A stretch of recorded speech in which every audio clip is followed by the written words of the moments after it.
দুনিয়া দুনিয়া দুনিয়া, আল্লাহ তাআলা বলে হাত্তা তুরতুমুল মাকাবির।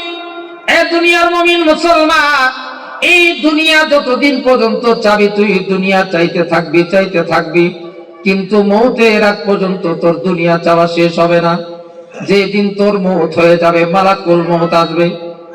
মালাকুল মৌত যেদিন আসবে, ওই দিন তোর একমাত্র জবান বন্ধ হবে, এছাড়া দুনিয়া চাওয়া বন্ধ হবে না। দুনিয়া চাইতেই থাকবা চাইতেই থাকবা। এখন প্রশ্ন হতে পারে, হুজুর আল্লাহ তো দান করছে কনফিডেন্স তার দুনিয়া চাওয়া, আপনি কি চান না? আমিও চাই।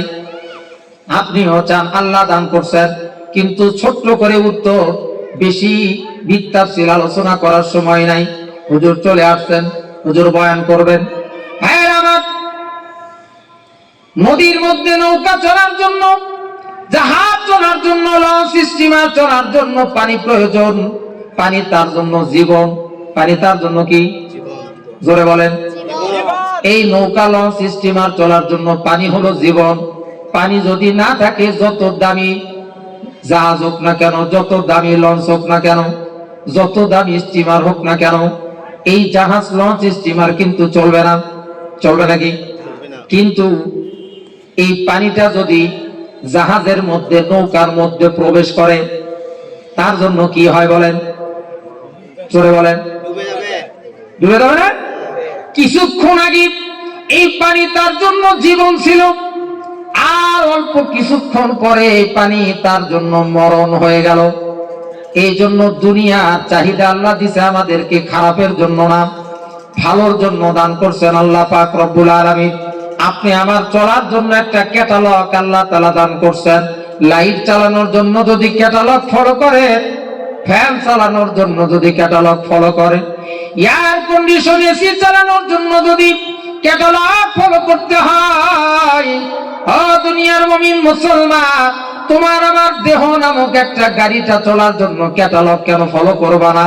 এই ক্যাটালগ ভিত্তিক যদি জীবনটা পরিচালনা করতে পারো, নবীর সুন্নত মোতাবেক তোমার কনস্ট্রাকশনটারে সাজাও না। কি বলেন? তোমার কনস্ট্রাকশন বডিটাকে সুন্দর করে নবীর সুন্নত দিয়ে সাজায় ফেলো। কেননা বিসমিল্লাহি ওয়া আলা মিল্লাতি রাসূলিল্লাহ বলে কি বলে না? কোন সময় কয়? জোরে বলে।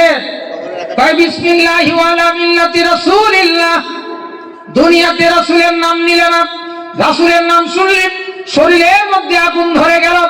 রাসূলের কথা শুনলে তোমার দিলের মধ্যে কন্দন আসলো না, মায়া আসলো না, মহব্বত আসলো না। আর তোমার লাশটা যখন হয়ে গেল, তুমি যখন কথা বলতে পারো না, কিছু করার তোমার ক্ষমতা নাই, ওই সময় তোমার লাশটা যখন রাখে, তখন বলে বিসমিল্লাহি ওয়া আলা মিল্লাতি রাসূলিল্লাহ। আল্লাহ আল্লাহ রাসূলের নামের উপরে নৌকাটা ছাড়িয়ে দিলাম। ও মুমিন মুসলমান, খেয়াল করো, সাহাবায়ে কেরাম আল্লাহ রাসূলকে মহব্বত করতেন, আল্লাহ রাসূলকে ভালোবাসতেন, নিজের জীবন দিয়া হলো নবীকে মহব্বত করছেন। হযরত বিলাল রাদিয়াল্লাহু আনহু, আল্লাহ রাসূলের একজন সাহাবী ছিলেন বিলাল, বিলাল হাবশী। বিলাল এমন একজন গোলাম ছিলেন। বিলাল তার কোনো বংশ পরিচয় এমন ছিল না, বিলালের টাকা পয়সাও ছিল না, সৌন্দর্যের দিক দিয়েও বিলাল এত সুন্দর ছিল না, কোন দিক দিয়ে বিলালের কিছু নাই। জবানের আওয়াজটাও অস্পষ্ট বিলাল। এমন বিলাল নবীর যখন আশেক হয়ে গেলেন, মক্কাতুল মুকাররমায় আল্লাহ রাসূলকে মহব্বত করে আসছেন বিলাল। হযরত উমাইয়া, এই উমাইয়া বদমাশ, এই উমাইয়া বিলালকে যখন, তার গোলাম ছিল হযরত বিলাল, উমাইয়ার গোলাম। উমাইয়া যখন খবর পাইল বিলাল মুহাম্মদ সাল্লাল্লাহু আলাইহি সাল্লামের উপর ঈমান আনছে, লা ইলাহা ইল্লাল্লাহ মুহাম্মাদুর রাসূলুল্লাহ, এই খবর উমাইয়া পাইয়া হযরত বিলালকে এমন ভাবে চাবুকের আঘাত করে, উত্তপ্ত বাড়ির মধ্যে হযরত বিলালকে শোয়ায়া পর্যাপ্ত পরিমাণ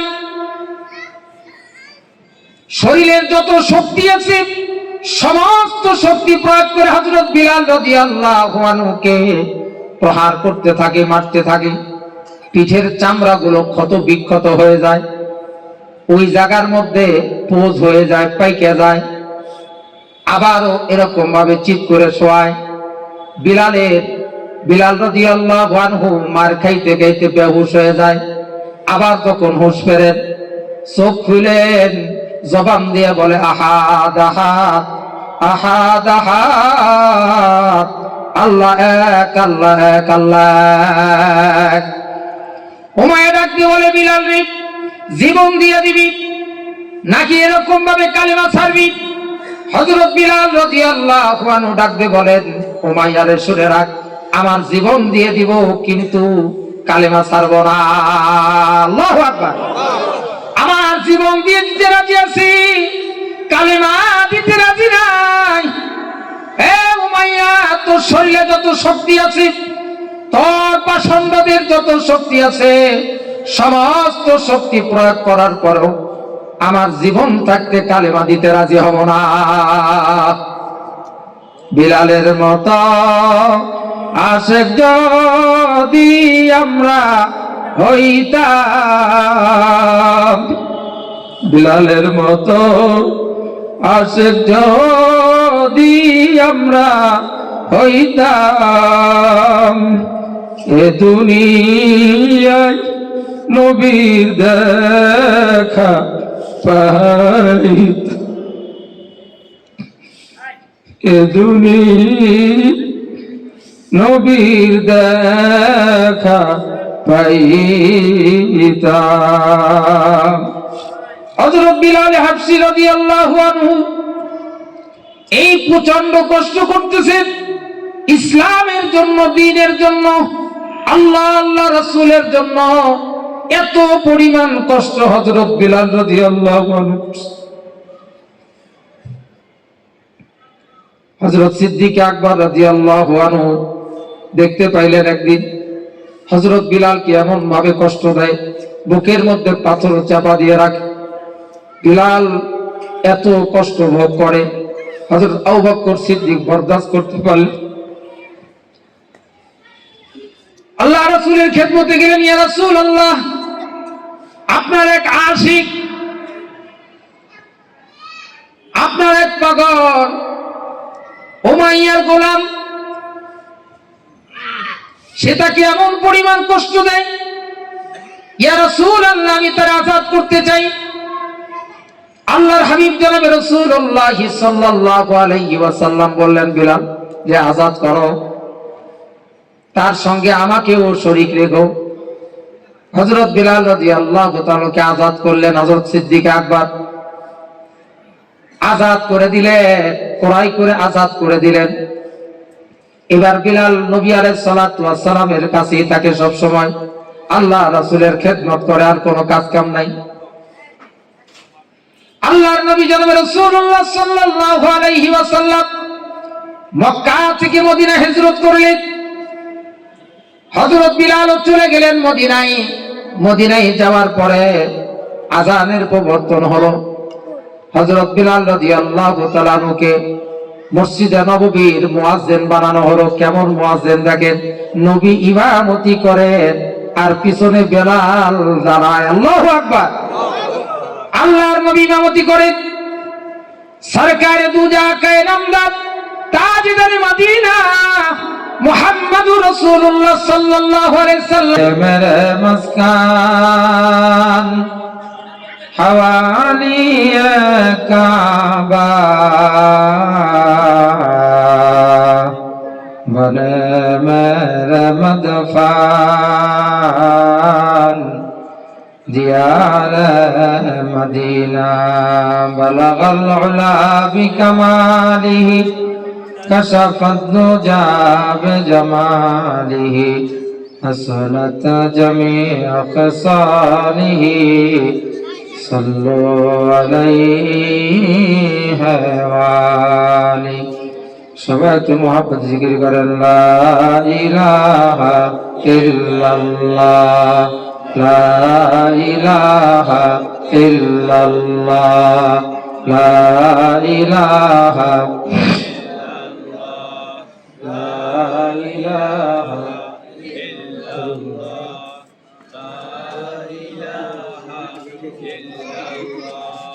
লা ইলাহা ইল্লাল্লাহ লা ইলাহা ইল্লাল্লাহ লা ইলাহা ইল্লাল্লাহ লা ইলাহা ইল্লাল্লাহ লা ইলাহা ইল্লাল্লাহ লা ইলাহা ইল্লাল্লাহ লা ইলাহা ইল্লাল্লাহ লা ইলাহা মুহাম্মদ লা ইলাহা ইল্লাল্লাহ লা ইলাহা ইল্লাল্লাহ লা ইলাহা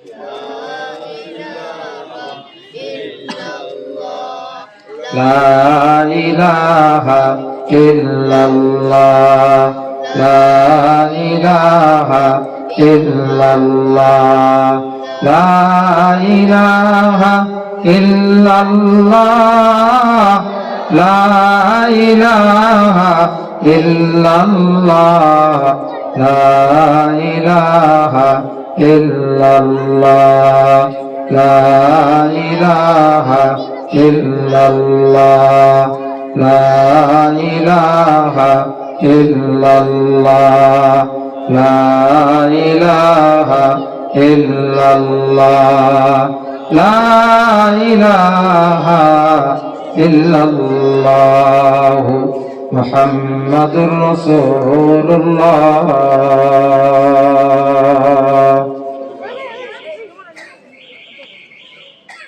الحمد لمن قدر خيرا وقبالا الحمد لمن قدر خيرا وقبالا والشكر لمن صور حسنا وجمالا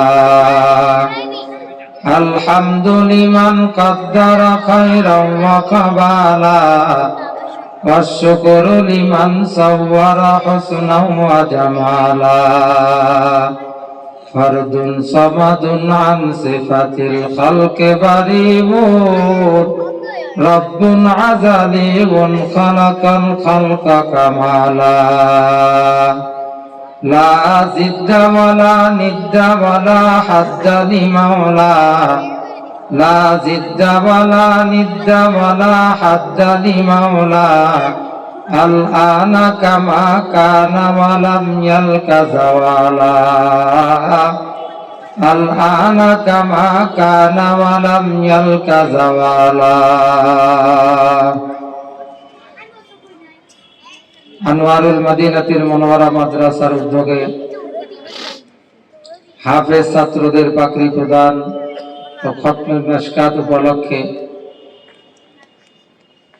12তম বার্ষিকী ওয়াজ ও দোয়ার মাহফিল ও হালকা জিকিরের সম্মানিত সভাপতি, প্রধান অতিথি, বিশেষ অতিথিবৃন্দ, আমন্ত্রিত হযরত উলামায়ে কেরাম, দূর দূরান্ত থেকে আগত দিনদার মুসলমান পরেজগার ভাইরা, পর্দার অন্তরালে আমার শ্রদ্ধেয়া সম্মানিতা মা ও বোনেরা, যাদের কানে মাইকের আওয়াজ পৌঁছতেছেন,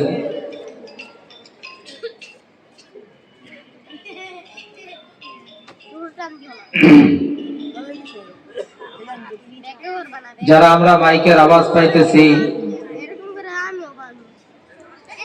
আজকের এই মহতি মাহফিলে অনেক বড় বড় বুজুর্গানে দিন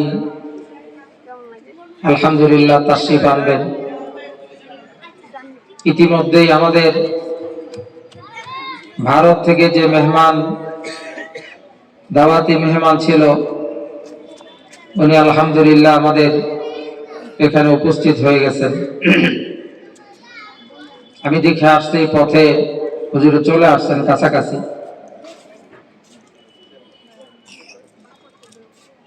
অন্য সমস্ত দাওয়াতি মেহমান যারা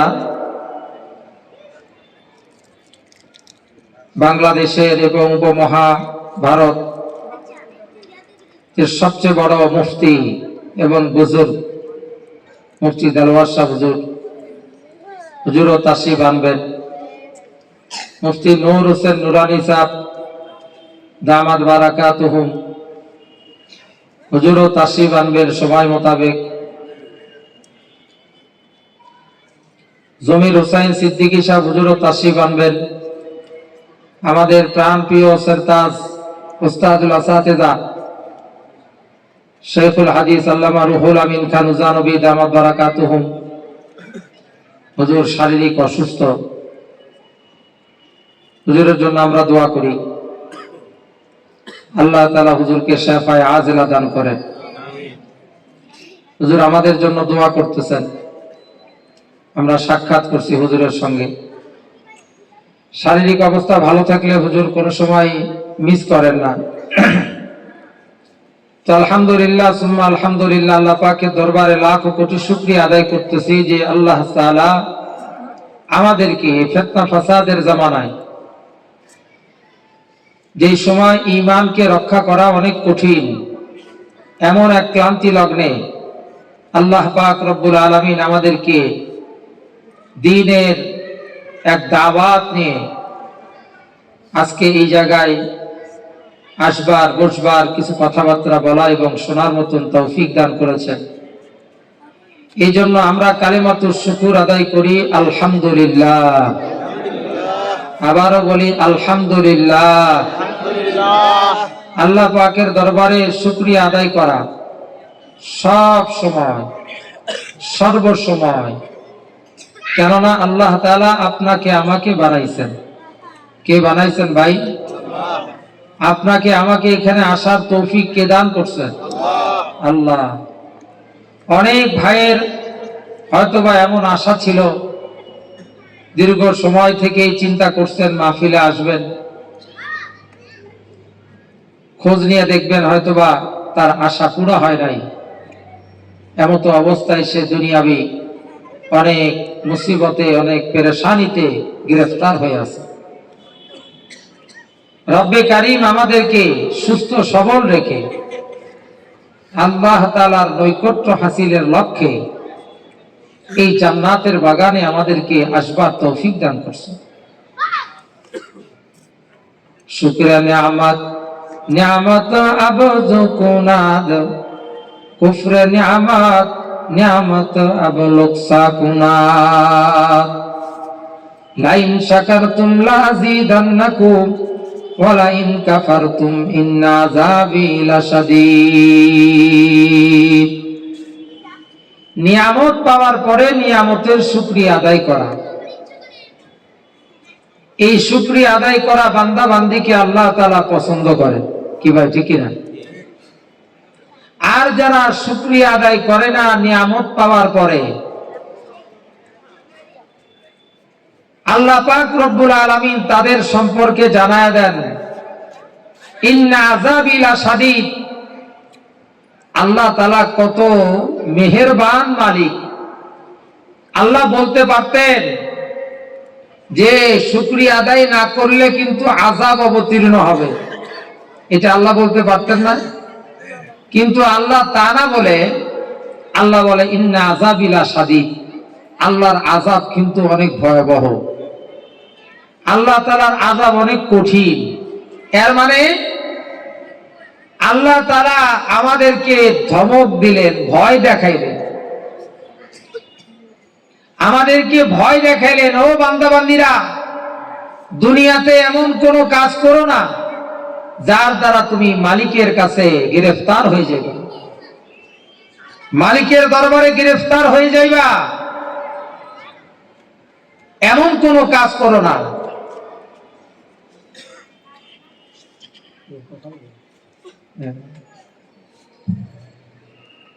আল্লাহ তাআলা আমাদের উপর আযাব অবতীর্ণ করার কথা বলে নাই। আল্লাহ তাআলা বলে যে আযাব কিন্তু ভয়াবহ। কেননা আল্লাহ তাআলা আমাদেরকে ভালোবাসেন, আল্লাহ তাআলা আমাদেরকে মহব্বত করেন। কত ভালোবাসেন আল্লাহ আমাদের! আল্লাহু আকবার।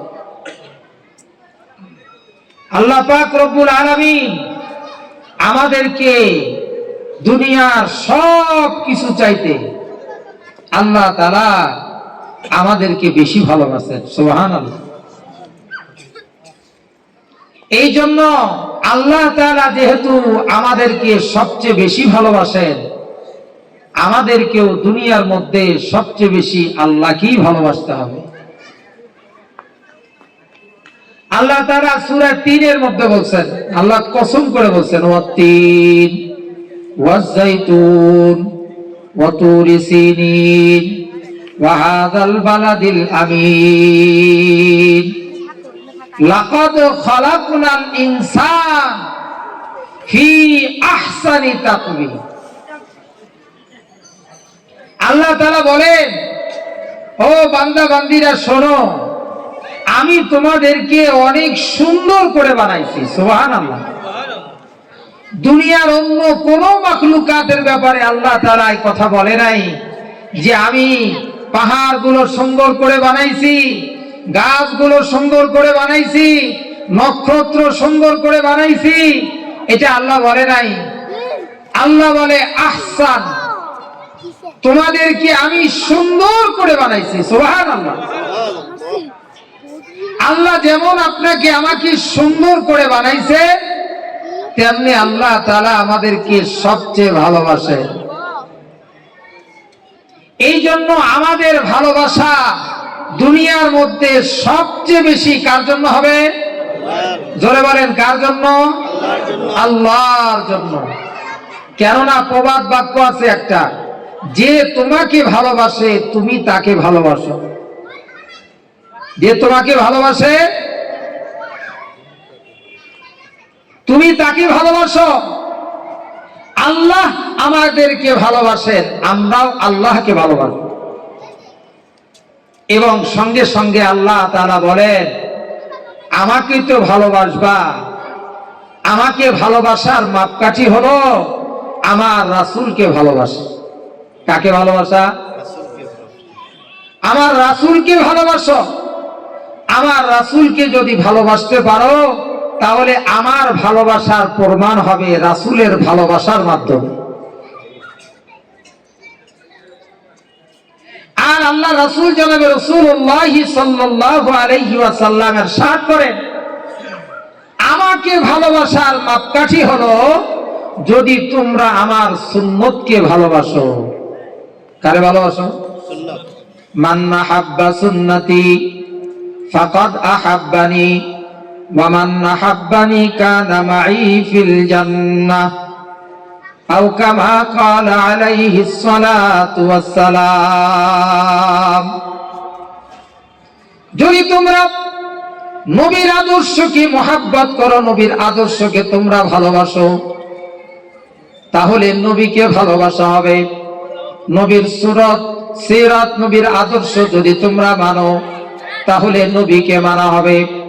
নবীকে মহব্বত করার দাবিদার যদি হও, তাহলে নবীর আদর্শকে তোমার মানতে হবে। আর যদি শুধু জবানে বলো নবীকে মহব্বত করি ভালোবাসি,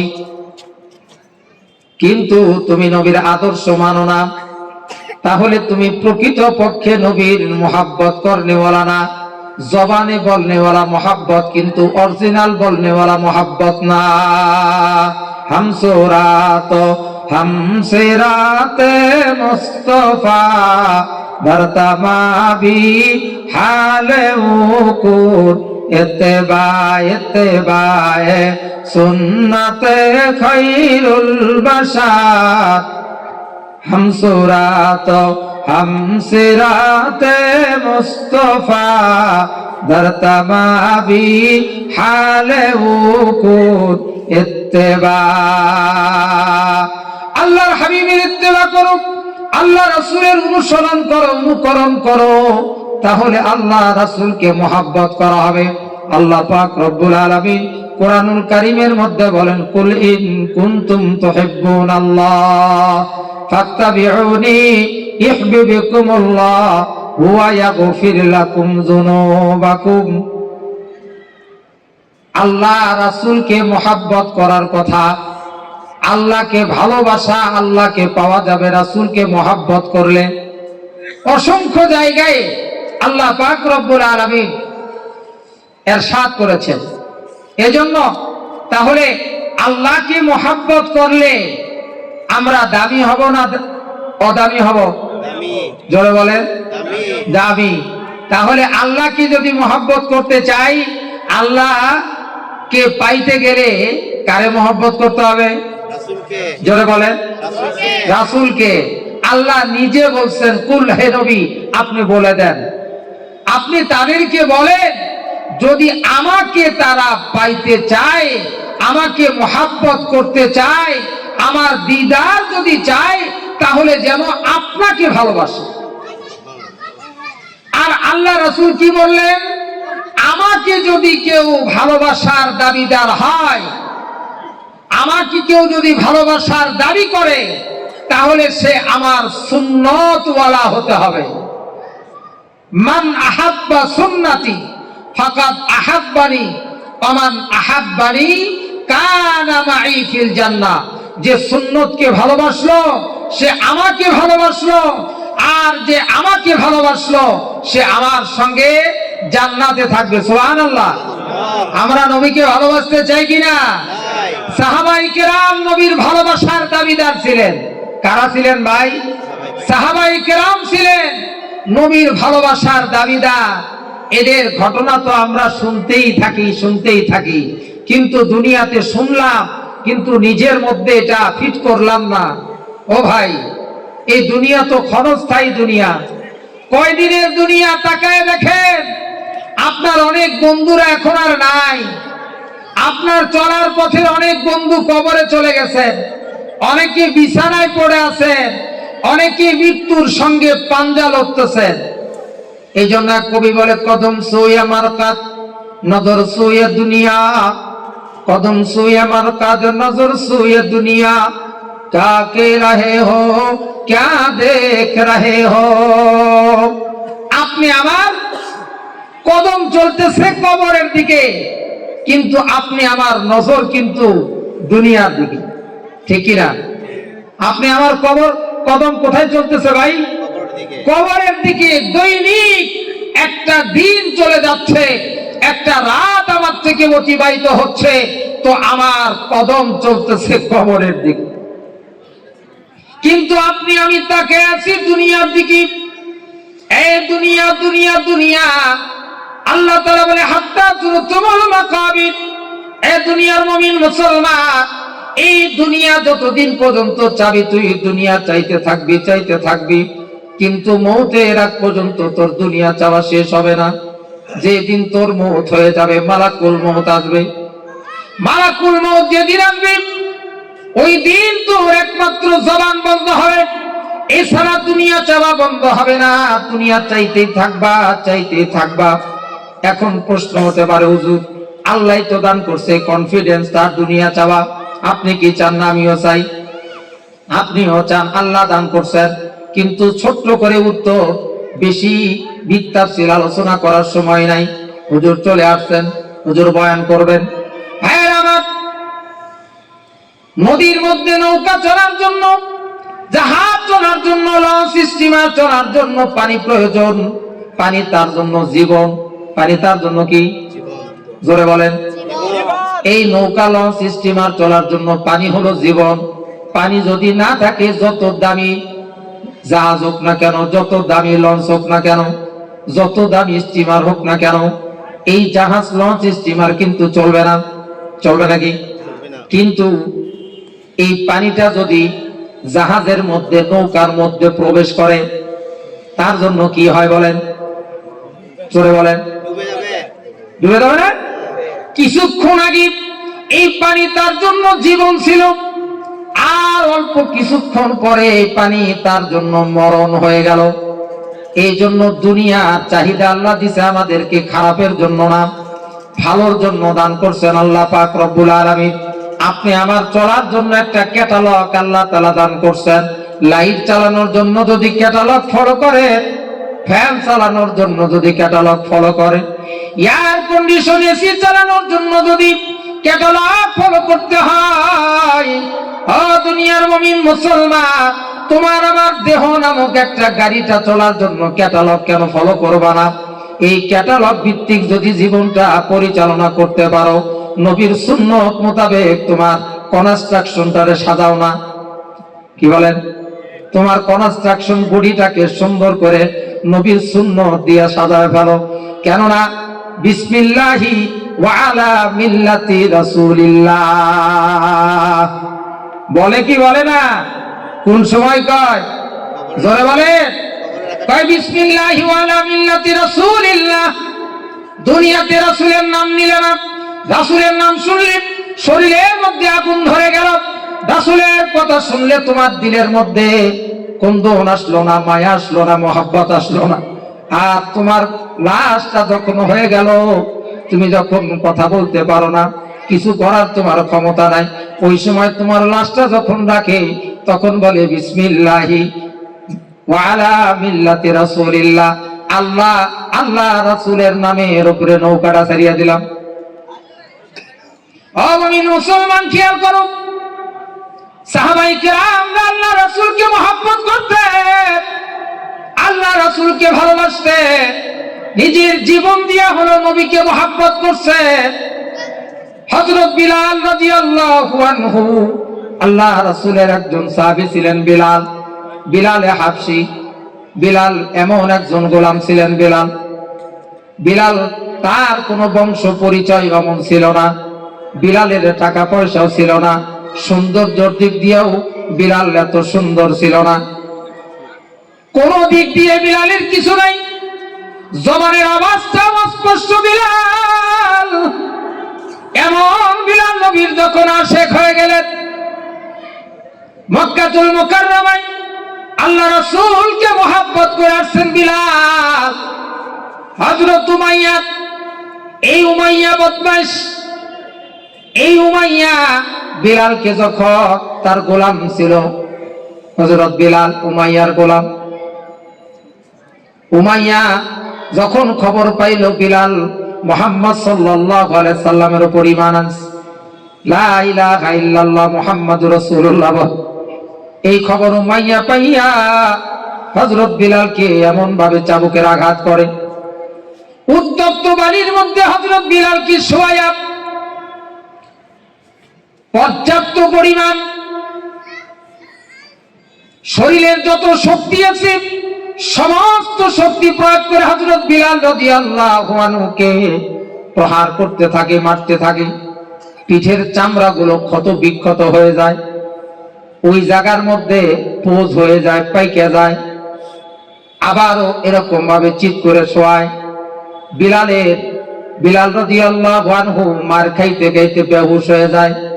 আবার যখন হুঁশ ফেরেন, চোখ খুলেন, জবান দিয়ে বলে আহাদ আহাদ আহাদ আহাদ, আল্লাহ এক, আল্লাহ এক, আল্লাহ এক। উমাইয়া ডাক দিয়ে বলে, বিলাল রে, জীবন দিয়ে দিবি নাকি এরকম ভাবে কালেমা ছাড়বি? হযরত বিলাল রাদিয়াল্লাহু আনহু ডাক দিয়ে বলেন, উমাইয়া রে, শুনে রাখ, আমার জীবন দিয়ে দিব কিন্তু কালেমা ছাড়ব না। আল্লাহু আকবার। আমার জীবন দিয়ে দিতে রাজি আছি, কালেমা দিতে রাজি নাই। হে উমাইয়া, তোর শরীরে যত শক্তি আছে, তোর পাষণ্ডদের যত শক্তি আছে, সমস্ত শক্তি প্রয়োগ করার পরেও আমার জীবন থাকতে কালেমা দিতে রাজি হব না। বিলালের মতো আশেক যদি আমরা হইতাম, বিলালের মতো আশেক যদি আমরা হইতাম, এ দুনিয়ায় নবীর দেখা পাইতাম, এ দুনিয়ায় নবীর দেখা পাইতাম। হযরত বিলাল হাবশী রাদিয়াল্লাহু আনহু এই প্রচন্ড কষ্ট করতেছেন ইসলামের জন্য, দ্বীনের জন্য, আল্লাহ রাসূলের জন্য। এত পরিমাণ কষ্ট হযরত বিলাল রাদিয়াল্লাহু আনহু। হযরত সিদ্দিক আকবর রাদিয়াল্লাহু আনহু দেখতে পাইলেন একদিন হযরত বিলালকে এমন ভাবে কষ্ট দেয়, বুকের মধ্যে পাথর চাপা দিয়ে রাখে। বিলাল এত কষ্ট ভোগ করে, হযরত আবু বকর সিদ্দিক বরদাস্ত করতে পারলেন। আল্লাহ রাসূলের খেদমতে গেলেন, ইয়া রাসূলুল্লাহ, আপনার এক আশিক, আপনার এক পাগল উমাইয়ার গোলাম, সে তাকে এমন পরিমাণ কষ্ট দেয়, ইয়া রাসূলুল্লাহ, আমি তার আযাদ করতে চাই। আল্লাহর হাবিব জনাবে রাসূলুল্লাহ সাল্লাল্লাহু আলাইহি ওয়াসাল্লাম বললেন, বিলাল, যে আযাদ করো, তার সঙ্গে আমাকেও শরীক রেখো। হযরত বিলাল রাদিয়াল্লাহু তাআলাকে আযাদ করলেন। হযরত সিদ্দিক আকবর আযাদ করে দিলেন, ক্রয় করে আযাদ করে দিলেন। এবার বিলাল নবী আলাইহিস সালাতু ওয়াস সালামের কাছেই থাকে সব সময়, আল্লাহ রাসূলের খেদমত করে, আর কোনো কাজ কাম নাই। আল্লাহর নবী জনাব রাসূলুল্লাহ সাল্লাল্লাহু আলাইহি ওয়াসাল্লাম মক্কা থেকে মদিনা হিজরত করলেন। হযরত বিলাল চলে গেলেন মদিনায়। মদিনায় যাওয়ার পরে আযানের প্রবর্তন হলো। হযরত বিলাল রাদিয়াল্লাহু তাআলা আনহুকে মসজিদে নববীর মুয়াজ্জিন বানানো হলো। কেমন মুয়াজ্জিন দেখেন, নবী ইমামতি করেন আর পিছনে বিলাল দাঁড়ায়। আল্লাহু আকবার। আল্লাহর নবী ইমামতি করেন। সরকারে দুজা কায়ে নামদার তাজদার মদিনা মুহাম্মদুর রাসূলুল্লাহ সাল্লাল্লাহু আলাইহি সাল্লাম ইমামতির মুসল্লায় নবী, আর পিছনে বিলাল। এইভাবে চলতেছে। বিলাল শুধু নবীর কখন কি লাগবে, কি করতে হবে নবীর জন্য পাগল। আল্লাহর নবী দুনিয়ার থেকে বিদায় নিয়ে চলে গেলেন। আমি আপনি তো এই বাংলার জমিন থেকে পাগল পারা হয়ে যাই মক্কা মদিনায় যাওয়ার জন্য। এই বাংলাদেশের মানুষগুলো এমন পাগল পারা, এই বাংলাদেশের মানুষগুলো নিজের গরু বিক্রয় করে, জায়গা বিক্রয় করে, মা বোনেরা নিজের গলার অলংকার বিক্রয় করে আল্লাহর গোলামি করার লক্ষ্যে মক্কা মদিনায় যাইতে তৈয়ার হয়ে যায়। এই মানুষগুলো আমরা যাই এত কষ্ট করে, টাকা পয়সা খরচ করে মক্কা মদিনায়। আর আল্লাহর নবী যখন দুনিয়া থেকে বিদায় নেওয়ার পরে চলে গেছে, হযরত বিলাল হাবশী পাগল পারা হয়ে গেছে, হযরত ওমর পাগল পারা হয়ে গেছে, সব সাহাবায়ে ইকরাম পাগল পারা হয়ে গেছে। হযরত বিলাল রাদিয়াল্লাহু আনহু কিছুক্ষণ পরে হযরত বিলাল রাদিয়াল্লাহু আনহু একটা গাঠুরি মাথায় নিয়া হযরত সিদ্দিক আকবরের সামনে হাজির হয়ে গেছেন। ডাক দিয়ে বলেন, আবু বকর, আমারে বিদায় দিয়ে দাও, আমি আর থাকতে পারবো না। কিরে বিলাল, কেন থাকতে পারবি না? কি তোর সমস্যা? টাকা পয়সার সমস্যা নাকি? টাকা পয়সা লাগলে আমি দিয়ে দিব তোরে। কি সমস্যা তোর, তুই বল। হযরত বিলাল ডাক দিয়ে বলেন, আবু বকর, আমার যেটা দরকার সেটা দিতে পারবা? কি তোর লাগবে বল। বলে, আমি যখন মসজিদে নববীতে আযান দিতাম, আমি তখন নবী সাল্লাল্লাহু আলাইহি সাল্লামের দেখি। এখন আমি মসজিদে নববীতে আযান দিব, কিন্তু নবী তো আমার সামনে, আমার নবীকে এনে দিতে পারবে নাকি? হযরত আবু বকর সিদ্দিক রাদিয়াল্লাহু আনহু টপ টপ করে চোখের পানি ছেড়ে দিয়েছেন। ডাক দিয়ে বলে, বিলাল রে, তুই কি একাই নবীরে ভালোবাসিস? আমরা কি ভালোবাসি? আমি তো নবীকে ভালোবাসতে দুনিয়ার সব দিয়ে দিলাম, সব কিছু বিসর্জন করলাম নবীর জন্য। তুই কি একাই ভালোবাসো? আমরা কি ভালোবাসি না? হযরত বিলাল রাদিয়াল্লাহু আনহু বলে, আবু বকর, তোমারও ভালোবাসা আমার ভালোবাসা, তুমি নবীর রওজার দিকে তাকাইয়া সহ্য করতে পারো, কিন্তু আমি নবীর রওজার দিকে তাকায় সহ্য করতে পারি না। আমার কলিজাটা ফাটিয়া যায়। এই জন্য দেখবেন অনেক হাজিরা যায়, নবীর রওজায় যখন দাঁড়াইয়া সালাতু ওয়াসসালামু আসসালাতু ওয়াসসালামু আলাইকা ইয়া রাসূলুল্লাহ, সৌদি পুলিশরা তাড়াতাড়ি সরায় দেয়, হাজ্জি তরিক হাজ্জি তরিক।